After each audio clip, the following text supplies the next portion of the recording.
Assalamualaikum warahmatullahi wabarakatuh. Halo pemirsa Kakak Media, program Mimbar Akademik kembali hadir menemani Anda bersama saya, Silvi Nuryana. Pada kesempatan kali ini kita akan membahas materi yang sangat luar biasa, yaitu pentingnya ilmu komunikasi bagi generasi kreatif di era digital.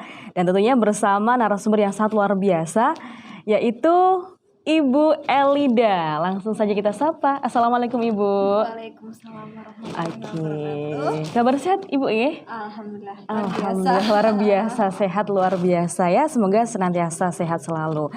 Pemirsa Kakak Media, perlu kita ketahui, Ibu Elida ini selain merupakan dosen komunikasi penyiaran Islam IAIN Kediri, juga merupakan seorang penulis ya Ibu.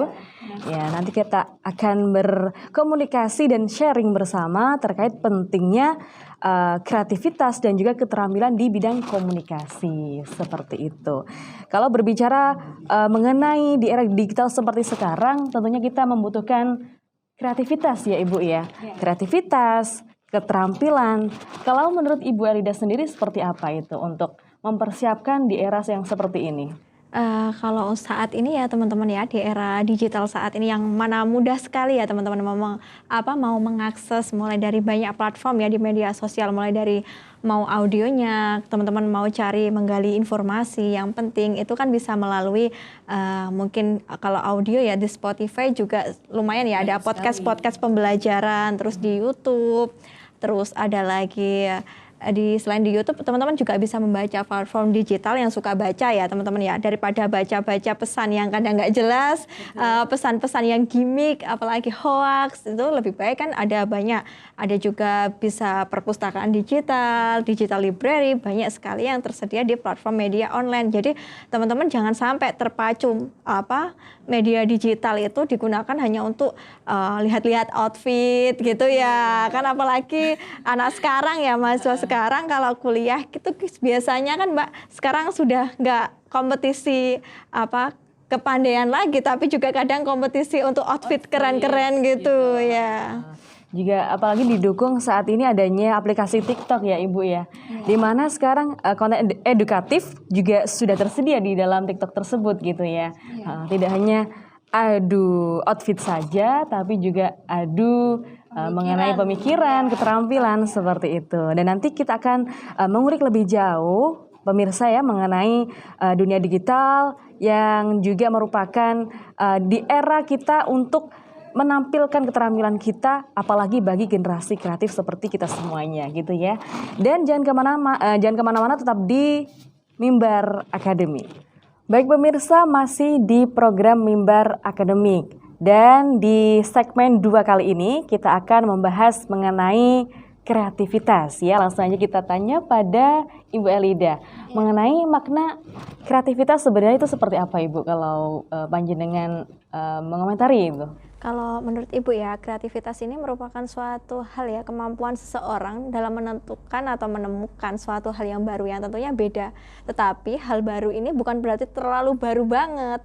Akan tetapi hal baru ini ya mulai dari beberapa proses ya, mulai dari kita mengamati, kita juga ada sedikit meniru dan memodifikasi. Yang pastinya kita punya bukan hal baru yang baru sekali, akan tapi juga melalui beberapa proses ya. Tapi ini juga identitas dan memiliki originalitas, biasanya itu suatu prosesnya gitu.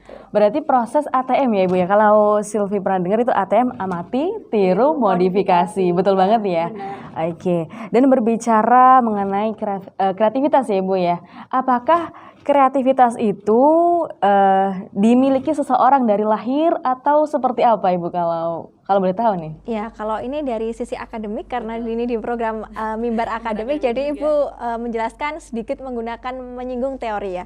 Kalau menurut teori dari Abraham Maslow ya, menyatakan bahwa kreativitas manusia ini merupakan hasil kerja kejiwaan manusia.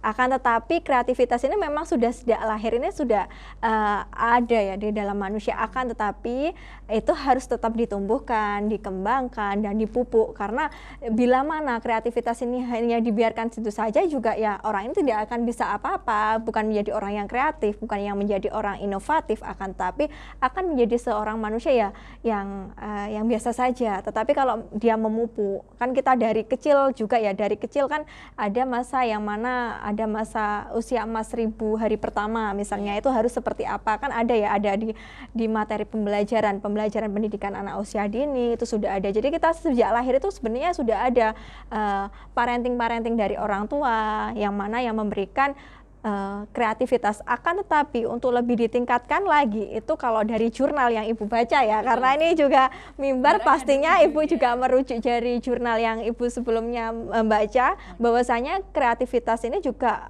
lebih ditingkatkan lagi ketika anak usianya itu memasuki 5 tahun ke atas, Mbak. Jadi kalau 5 tahun ke bawah ini masih dipupuknya ini kan pelan-pelan ya nggak bisa secara langsung, misalnya harus anak di bawah 5 tahun harus bisa membaca, nggak juga. Jadi 5 tahun ke atas ini biasanya mulai proses pemupukan secara langsung, secara terus-menerus ini mulai berkembang seperti Oke, berarti harus berproses dulu ya. Sebenarnya semuanya itu dilahirkan dengan potensi dan kreativitas masing-masing, Ibu. Tergantung kita yang itu ya, yang menjalani gitu.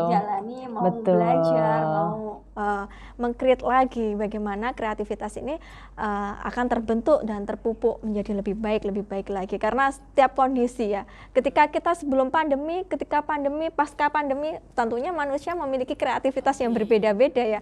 Yang Zoom yang dulu hanya nggak laku ya teman-teman ya, akibat pandemi ya, awal-awal kan gratis Zoom itu, akhirnya sekarang berbayar hanya 40 menit harus login lagi kalau gratisan ya. Nah seperti itu. Nah itu akibat dari pandemi yang mana akhirnya Zoom semua orang harus punya aplikasi Zoom, semua orang harus menggunakan aplikasi. Itu kan bagian sebuah kreativitas ya semenjak musim pandemi itu. Oke, berarti kan dapat disimpulkan juga setiap manusia itu dilahirkan dengan sempurna, Ibu ya. Iya, sangat Sempurna dengan kelebihannya masing-masing, dengan keistimewaannya masing-masing seperti itu. Jadi untuk insecure itu lebih diolah lagi ya, Bu, untuk itu. Kalau biasanya kalau anak sekarang, waduh, aku bisa apa ya gitu. Apalagi kalau sudah lihat misalnya teman-teman lihat ini ya media sosial, apalagi media sosial ini efeknya ke mental itu kan kena mental ya kalau kalau anak sekarang kan bahasanya seperti itu. Nah jangan sampai dari media sosial itu menjadikan kalian aku kok kurang tapi itu kita kreativitas ya, banyak apa ini ya, banyak kita mencari informasi yang nilainya positif, yang tentunya jangan sampai dari media sosial kita hanya begitu-begitu saja. Jadi harus kita menciptakan hal baru ya. Ini salah satu contohnya ya teman-teman ya. Ibu punya teman salah satu kenalan di workshop konten kreator seperti itu ya dulu waktu kuliah S2 itu. Nah di situ seperti kita ketahui ini sedikit membahas ada klub sepak bola Surabaya di Surabaya, mungkin sudah kenal semua ya. Boleh sebut nama atau enggak?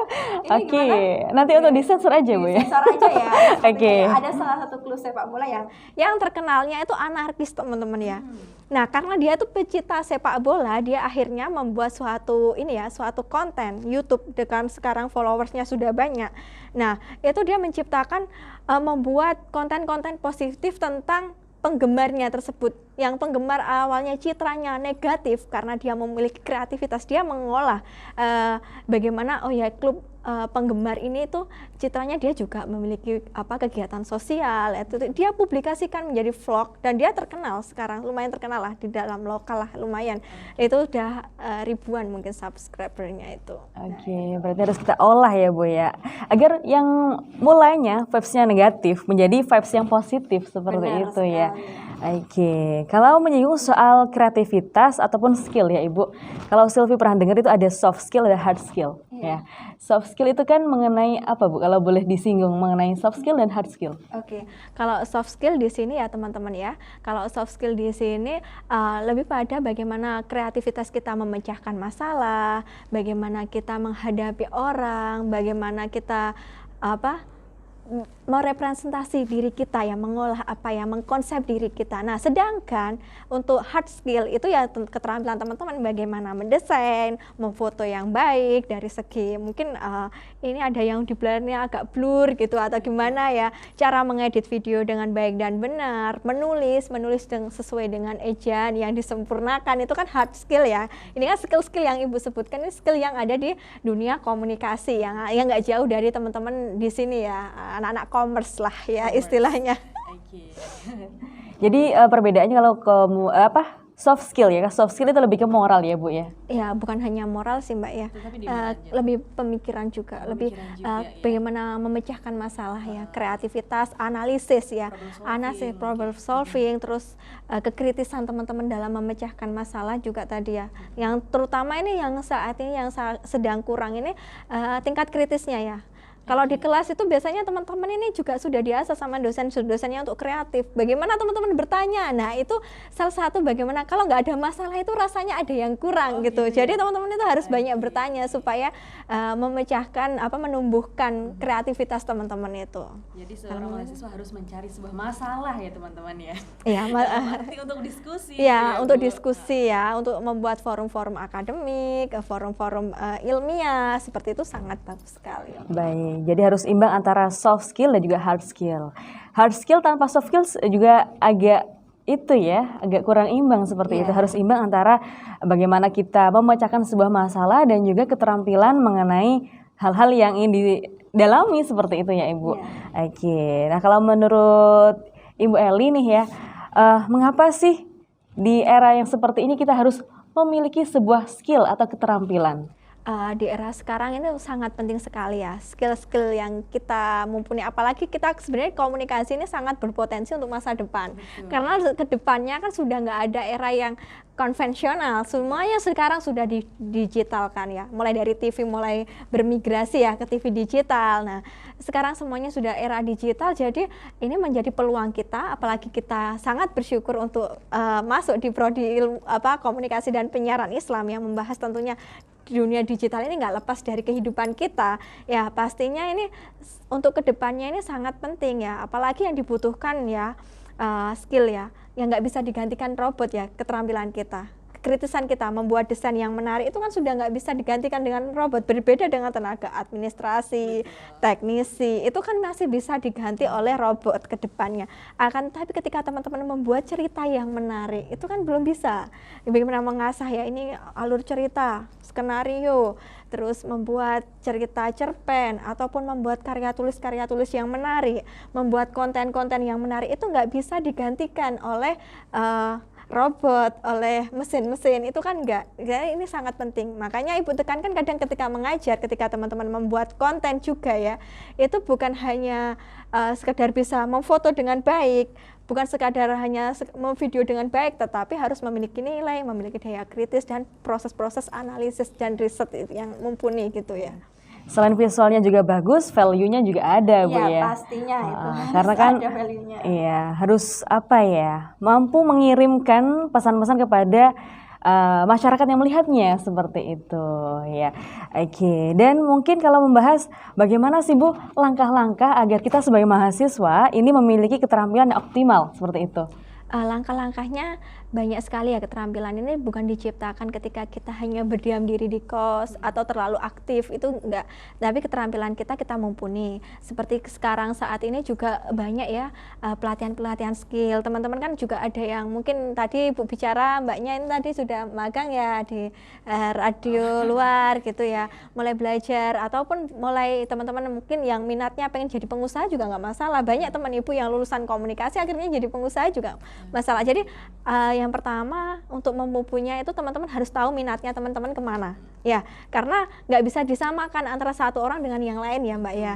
Ada yang minatnya ke penulis, ada yang minatnya dia ke fotografer, ada yang minatnya dia ke editor, ada yang ke editor video ya maksudnya ya, ada yang dia minatnya lebih pada ini desain grafis ya, dia kan bagus mendesain, membuat logo. Itu kalau dijual di luar negeri Mbak, sering ada kompetisi. Ibu pernah diskusi dengan orang itu, ada platform itu juga dijual sangat mahal loh. Membuat logo itu bisa kalau teman-teman ada kompetisi ya tingkat internasional itu justru harga logo itu mahal ya. Logo Gojek itu berapa teman-teman? Kalau bisa mendalami ya. Yang pertama kita mendalami, kita menggali dulu kita ini minatnya ke apa. Yang kedua kita mendalami, kita konsen ke sini. Jangan sampai aku belajar semuanya. Ya nggak apa-apa, itu belajar semuanya itu bagus teman-teman. Tapi seperti mbaknya ini kan lebih ke presenter ya, lebih ke presenter, anchor nantinya. Nah itu didalami terus dipupuk terus nantinya. Karena berbicara pun juga ada seninya ya, bukan hanya sekedar berbicara ya gini-gini ya, tapi harus memiliki skill bagaimana menarik orang, bagaimana berkata ya. Kadang perbedaan kata pun juga penggunaan kata akan berbeda makna, iya, penyampaiannya pun berbeda. Nah itu harus didalami, dipupuk, dikembangkan, dan jangan lupa untuk mengukur tingkatan kita juga mengikuti kompetisi-kompetisi itu untuk saat ini. Pasti itu nantinya hasilnya akan di akhir. Pasti ada hasilnya teman-teman ya, tapi nggak instan ya, nggak ada yang seperti tahu bulat yang digoreng dadakan, akan tapi harus memiliki proses-proses yang sangat panjang, tentunya nggak mudah gitu, tapi harus ada peningkatan seperti itu, step by step intinya. Berarti sangat dibutuhkan yang namanya konsistensi atau istiqomah ya Ibu ya. Iya, istiqomah. Istiqomah ya, ini perlu banget gitu. Percuma kita mempelajari semuanya tapi kita tidak fokus, tidak konsisten, itu juga apa ya? Tidak ada hasil gitu. Tidak ada hasilnya ya. Betul, jadi, betul. Muspro kalau bahasa Jawanya muspro. ya. Orang Jawa misalnya, kalau kita hanya belajar semuanya dipelajari tapi kita nggak mendalami, kita nggak menjiwai, seperti tadi Abraham Maslow harus ada penjiwaannya ya, karena sepertinya kita menulis juga kadang penulis terbaik itu kan juga dari dijiwai di dalam tulisannya, bukan hanya menulis kata saja, akan tetapi juga dia memiliki penjiwaan tertentu. Nah itu yang sangat diperlukan supaya karya kita itu award gitu loh ya, di mata orang lain. Baik. Gitu. Baik menulis, baik berbicara itu semuanya ada seninya ya Bu ya. Seperti bukunya Suyang ya. Iya, Bicara itu ada seninya. Betul, itu saya juga pernah baca Ibu. Keren banget, mungkin nanti bisa untuk direkomendasikan teman-teman ya untuk membaca itu. Baik, kalau berbicara mengenai itu ya, keterampilan menulis, membaca dan berbicara, saya juga mau menyingkap rahasia dari Ibu Eli mengenai dulunya Ibu juga pernah di penulis ya Ibu ya? Iya, ikut forum-forum penulisan. Ibu juga sempat mengajar, memberi writing class buat teman-teman gitu. Waktu dari habis lulus ya, dari semester 7 itu Ibu belajar untuk mulai memberikan ya. Jadi Ibu juga belajar, juga mengajar ya, mengajar writing class, mengajar jurnalis anak-anak SD juga pernah. Jadi sebelum mengajar mahasiswa Ibu juga sempat ya, kan ada kalau di perkotaan, di kota besar ya. Dulu Ibu tinggal di Surabaya ya selama 7 tahun, kuliah sambil kerja kadang ya nyambil jadi jurnalisnya ya, ngajar dari jurnalis penulis sampai jadi pengajar jurnalis ekskul gitu ya di sekolah-sekolah yang bilingual, sekolah yang bagus kan ada Mbak ya. Jadi anaknya sejak kelas 3 ya, 3 SD ya, 3 atau 2 SD gitu sudah ada peminatannya. Mereka sudah belajar jurnalis. Nanti kalau ketika terjun ke KPI itu pasti dia sudah expert pastinya. Nah, dari situ Ibu juga mulai belajar bagaimana cara menulis puisi dulu. Kalau anak SD kan nggak bisa ya kita tuntut menulis cerpen atau menulis apa. Mereka biasanya menulis pantun. Bu, saya mau menulis pantun, menulis puisi. Dan saya juga belajar menulis ini dari kelas 4 SD, Mbak. Iya, jadi berawal dari di kado diary dari teman saya, akhirnya Ibu nulis puisi. Jadi ketika kehausan itu Ibu jadikan puisi dulunya. Kehausan. Dahaga maksudnya. Iya, dahaga.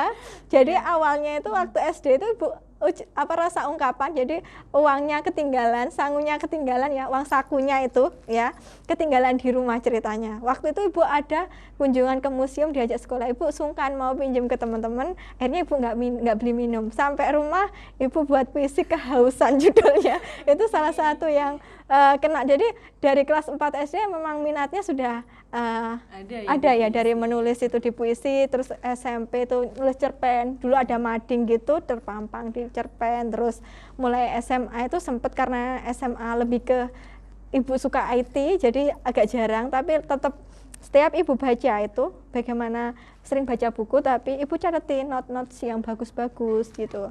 Nah itu ibu buatkan bukunya sendiri dan sampai sekarang ibu kumpulkan. Jadi masih ada ya, ada. Ibu, ya? Kalau SMP ada beberapa yang hilang, dari SMA sampai kuliah sampai ibu merantau itu ketika ibu sedih galau uangnya habis itu ibu curhatkan ya. Itu sebagai ya itu harus dipupuk terus Mbak sampai akhirnya ibu ikut seleksi nulis di media. Dulu ada media di Surabaya, media cetak gitu yang tiap hari disebarkan harian, itu salah satu harian lah ya. Gini nggak bisa disebutkan atau boleh disebutkan ya ini ya. Ini nggak bisa ibu sebutkan, itu cetak ya, sebelum ke online ibu ke cetak terpampang. Jadi ketika ada event pameran fotografi di kampus, ibu publikasikan, kirimkan ke media. Jadi terpampang foto ibu dan hasil karya teman-teman gitu. Itu jadi ibu pupuk dari itu mulai tulisan pertama terbit itu semester 5 Mbak, semester 5 akhir ya. Itu ada project membuat event ya kan, anak komunikasi pasti suruh membuat event. Ibu dulu juga gitu, pasti diminta dosen untuk membuat event pameran fotografi atau apa dari kelas ya, mata kuliah di kelas gitu. Nah itu ibu publikasikan di media cetak akhirnya. Nah semenjak itu ada sampai 5 kali ya Mbak, 5 kali media cetak. Terus nulis buku juga bareng-bareng mahasiswa. Jadi ada satu buku itu tulisannya itu waktu itu ibu semester 7 kalau nggak salah, 6 atau 7 lupa ya Mbak. Itu tulisannya itu dari seluruh mahasiswa yang terseleksi di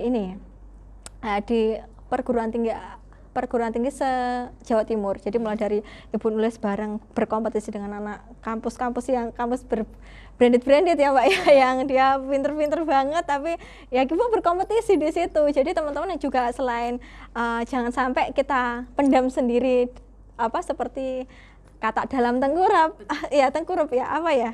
Nah, tempurung ya, tempurung ya. Jangan sampai kata dalam tempurung, akan tetapi teman-teman juga ayo keluarlah juga, lihat dunia di luar. Kalau sekarang mungkin terhambat Bu, nggak ada sanggup untuk keluar, ataupun ini sekarang kan banyak ya webinar yang platform online, belajar di YouTube, itu banyak tutorialnya, tips-tipsnya, platform medianya itu sangat banyak sekali. Jadi jangan khawatir teman-teman, sekarang itu skill kita, kreativitas kita itu bisa kita gali di media digital saat ini. Berarti mengenai skill literasinya Ibu Eli ini dari SD ya, dulu sempat di puisi juga, kemudian untuk jurnalis mulai SMA ya Ibu ya? Jurnalis kuliah. Kuliah ya? Oke, dan kemudian ikut di portal atau di surat kabar ya? Di surat kabarnya ya. Jadi ini merupakan suatu peluang yang sangat luar biasa, kuliah sambil kerja, dapat ilmu, dapat uang, seperti itu ya Bu ya. Dan prospeknya seperti apa Bu hingga saat ini? Mungkin keistimewaan apa sih yang dulu bisa diambil? Oh ternyata saya dulu capek-capek kerja sambil kuliah gitu. Kalau dulu selain keaktifan ya, keaktualisasi kita ya, ketika ibu waktu kuliah kan sudah punya portofolio hasil karya yang di media surat kabar ya itu ya. Jadi ketika melamar kerja setelah lulus, beralih ya kerja yang profesional yang dibayar, itu ibu sudah punya portofolionya, teman-teman, prospeknya di situ. Karena pasti ditanyakan kalau anak komunikasi mau kerja itu harus ditanyakan, kalau mau ke posisi desain grafis mana desainnya, kalau mau posisi ke copywriting mana tulisannya, kalau mau posisi yang editing ya, misalnya editor video mana hasil editannya, pasti ditanya teman-teman. Kalau teman-teman ke VO ya, VO atau presenter, pasti teman-teman ditanya pengalamannya dulu presenter di selama kuliah apa pernah gitu. Nggak mungkin orang ngambil ya TV, ngambil presenter yang baru belajar lagi. Kan di kampus ini kita belajar, nanti ketika keluar kita sudah menjadi orang-orang yang profesional. Betul, berarti kampus ini merupakan wahana untuk mengembangkan potensi sebenarnya.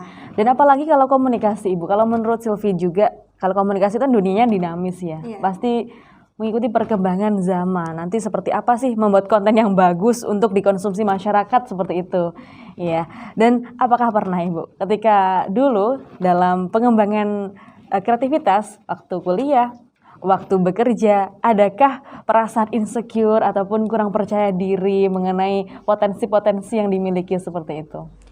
Pasti pernah Mbak ya, kalau bagaimana kita rasa insecure itu pernah. Jadi ibu pernah dulu kan juga waktu masuk komunikasi itu ibu kuliah komunikasi, S1-nya ilmu komunikasi murni ya, bukan KPI. Yang mana anak ilmu komunikasi itu banyak anak umumnya sudah profesional. Yang awal-awalnya ibu sedikit insecure ya, ibu ini dari desa, dari daerah Kediri, ibu asli Kediri ya. Ketika kuliah di Surabaya, ternyata satu kelas itu rata-rata anak Surabaya, yang mana dia udah gadget segala macam kan lebih update daripada orang yang tinggal di Kediri ya. Ini karena dulu zamannya tidak sepesat saat ini ya, yang mana dulu juga ibu sekolahnya juga sekolah di daerah bukan di kota besar gitu ya. Ketika di sana ibu awal-awalnya juga mengalami kayak shock culture. Kalau di komunikasi di teori budaya kan ada ya shock culture kebudayaan, yang mana kita pasti ada rasa kok gini sih? Iya, kok gini, kaget gitu ya, kagetan ataupun insecure. Nah, yang mana di situ ibu awalnya insecure, ini bisa nggak ya, mau lanjut nggak ya gitu. Bahkan ibu dulu pernah mau mengundurkan diri dari prodi komunikasi. Ya ini suatu yang mengejutkan sampai bisa jadi dosen komunikasi nih. Ibu sempat ya udahlah nanti mau keluar cari jurusan pendidikan saja yang mudah gitu ya, yang sekiranya nggak perlu mengasah keilmuan yang kan kalau komunikasi harus mempelajari semuanya Mbak ya, tapi asik setelah didalami ibu merasa oh ya, kalau komunikasi, kalau ilmu di pendidikan hanya mungkin tahu ilmunya itu saja, tapi kalau di komunikasi ini ibu merasa ilmunya ini sangat banyak sekali. Kita mempelajari segala aspek kehidupan sehari-hari itu tanpa komunikasi ya. Dari bangun tidur sampai mau tidur itu juga nggak, rasanya hambar gitu ya. Dan kalau berbicara mengenai dunia komunikasi Ibu, dulu kalau S1 di komunikasi ya, kalau di S2 itu ibunya di komunikasi juga atau seperti apa? Ya, komunikasi penyiaran Islam. Nah, lebih ada sedikit Islamic Studies-nya. Maksudnya penyiaran Islamnya. Jadi ada pembelajaran ilmu dakwah seperti itu, teman-teman. Jadi bagaimana mengkomparasi, mengintegrasikan antara keilmuan komunikasi ini yang berbasis penyiaran juga Islam. Jadi bagaimana menciptakan ibu riset-riset media Islam itu mana seperti TV-TV saat ini ya, pemilikannya itu kadang bukan hanya konten-kontennya itu kan basisnya Islam. Oke, berarti satu jalur gitu ya. Dulu masa kecil, masa SMA di dunia penulis, kemudian diteruskan di S1 di ilmu komunikasi juga yang murni, S2 juga KPI Komunikasi Penyiaran Islam.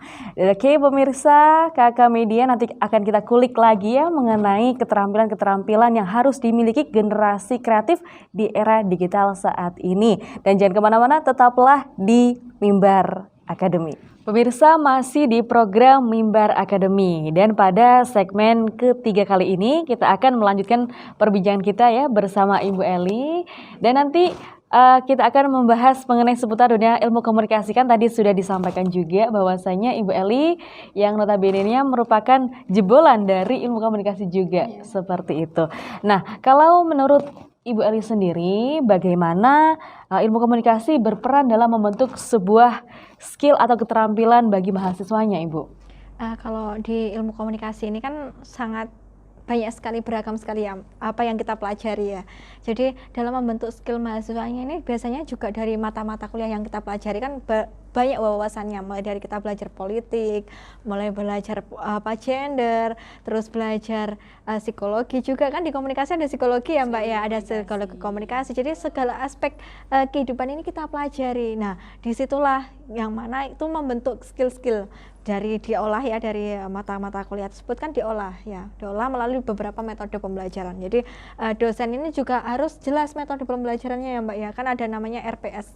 Jadi sebelum mengajar itu harus ada rancangannya. Jadi dari pertemuan pertama sampai terakhir itu nanti apa yang akan dipelajari ya. Itu ada metode-metodenya. Ada yang metode biasanya metode riset, dari teman-teman untuk riset, untuk membaca jurnal, untuk observasi di luar. Nah, bagaimana observasi ini kita elaborasikan dalam karya ya, di dalam karya berupa video maupun audio. Terus juga ada project ya, teman-teman membuat project ya, entah event dan lain sebagainya ya. Jadi di dalam komunikasi ini melalui mata-mata kuliahnya pun sudah kita buat bagaimana di situ dapat memupuk skill-skill mahasiswanya. Jadi baik di komunikasi penyiaran Islam pun sama sepertinya, nggak jauh beda ya Mbak ya.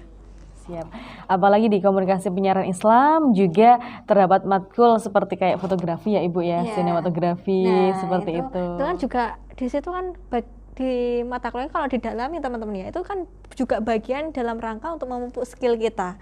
Jadi supaya skill kita juga nggak itu aja ya, nggak bukan hanya bisa menulis saja, bukan hanya fotografi saja, tapi kita bisa memiliki beragam skill. Tapi kadang kembali lagi mana yang akan menjadi passion kita di masa mendatang itu. Baik, tapi ada beberapa Bu, kalau ada yang tanya seperti ini bagaimana? Saya kan skillnya seumpama di fotografi gitu ya, Iya. tapi ketika semester tersebut ada matkul yang melibatkan public speaking. Saya kurang mahir di public speaking, seperti apa Bu tanggapannya? Kalau tanggapan Ibu ya tetap diikuti ya, jangan sampai karena oh ya saya itu nggak suka public speaking terus kita nggak ngikuti, kita coba karena juga ketika di dunia kerja teman-teman bukan hanya siapa tahu dibutuhkan MC mendadak. Nah itu hal yang biasanya di luar dugaan kita. Jadi ketika kamu nak komunikasi ketika kerja ya, meskipun kita sebagai fotografer job desk-nya di situ, tiba-tiba kita, oh ya Mbak minta tolong ya karena MC-nya berhalangan Mbak yang MC. Oh iya saya siap gitu. Jadi tetap dipelajari sewaktu-waktu, itu pasti ilmunya tersebut kan juga akan bermanfaat di masyarakat, di pekerjaan juga. Jadi jangan sampai karena mungkin kita nggak bisa mendalami ya bagaimana menjadi MC yang high kelas ya, yang mana kita bisa seperti MC terkenal ya, seperti yang sudah jam terbangnya tinggi, akan tapi kita oh iya saya bisa MC gitu. Oke, berarti segala kemungkinan dapat kita laksanakan gitu. Iya, jangan sampai menolak ya, menolak oh ya sama apa yang kita kan sudah kuliah, jadi jangan sampai menolak fasilitas-fasilitas yang telah diberikan oleh dosen untuk mengajar teman-teman. Ini kesempatan teman-teman untuk memupuk kreativitas, memupuk skill seperti itu. Baik, berarti melalui mata kuliah yang ada di IAIN Kediri ini, termasuk di komunikasi penyiaran Islam, juga akan memupuk skill teman-teman ya, termasuk psikologi tadi, ada sinematografi, fotografi, reportase dan lain sebagainya Ibu ya. Oke, baik pemirsa, nanti kita akan lanjutkan lagi ya perbincangan kita pada segmen kali ini, dan tetaplah di program Mimbar Academy. Pemirsa Kakak Media masih bersama Sylvie Nuryana dan pastinya di program Mimbar Academy. Tadi kita sudah membahas mengenai kreativitas di era digital ya Ibu ya. Oke, tadi bagaimana cara-cara untuk mengembangkan potensi dalam diri kita. Nah, baik, dan di segmen kali ini silakan Ibu untuk menyampaikan pesan-pesan kepada pemirsa Kakak Media yang ada di rumah. Baik untuk teman-teman semuanya ya, baik teman-teman di komunikasi maupun yang bukan dari komunikasi ya, jangan insecure ya kalau oh ya saya nggak kuliah di komunikasi, nggak bisa kreativitas itu datang dari mana saja. Kreativitas itu harus dikembangkan, dipupuk dan terus dilatih dan dipelajari ya. Jangan sampai kita hanya berhenti kalau sudah, jangan sampai puas intinya ya, berhenti di satu titik bukan, tapi setiap pencapaian harus belajar dan terus belajar. Semangat belajar dan semangat kreativitas. Terima kasih Ibu Eli, tadi pembahasan yang sangat luar biasa dan cukup menarik ya. Semoga bisa bermanfaat untuk kita semuanya. Dan dari pembahasan tadi dapat disimpulkan ya bahwasanya manusia itu diciptakan dengan kelebihan dan keistimewaan masing-masing. Jadi teman-teman mari kita untuk pupuk skill kita, karena setiap manusia pasti ada skill yang dimiliki ya Ibu ya. Oke, kita harus semangat dalam mengembangkan skill dan kreativitas, apalagi di era digitalisasi seperti sekarang ini. Dan diucapkan sekali lagi terima kasih kepada Ibu Eli yang sudah berkenan hadir dalam program Mimbar Academy pada sesi kali ini. Oke, pemirsa Kakak Media, saya Sylvie Nuryana sebagai pembawa acara mengucapkan terima kasih atas kebersamaan Anda. Sampai ketemu lagi di kesempatan berikutnya hanya di Kakak Media di program Mimbar Academy. Wassalamualaikum warahmatullahi wabarakatuh.